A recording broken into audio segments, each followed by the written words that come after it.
చాలా ఇంపార్టెంట్, ఒక్కసారి ఇది వినండి. పశ్చిమ గోదావరి జిల్లా ఎవరి జిల్లా? క్రైస్తవుల జిల్లా. గుంటూరు ఎవరి జిల్లా?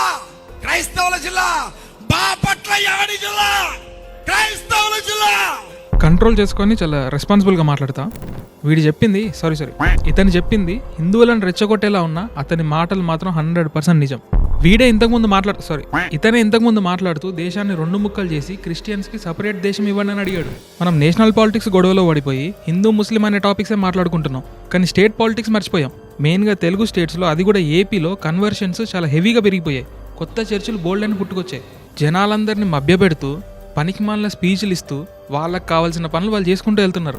ఇవి అపోజ్ చేస్తూ సాటి హిందూగా మాట్లాడితే మతోన్మాదే అని కొందరు, ఇంకొందరు వేదలు బత్తాయిలని కామెంట్ చేస్తున్నారు. ఎవడైనా మీ ఊర్లోకి వస్తే తరిమేయండి. భారతదేశం ఒక హైందవ దేశం. కులం అనేది ఎలా అయితే మారలేమో, మతం అనేది కూడా మారకుండా చట్టాలు రావాలి. మీ దగ్గర కూడా ఇలా కన్వర్షన్స్ జరుగుతుంటే డీటెయిల్స్ కింద కామెంట్ చేయండి. చలో.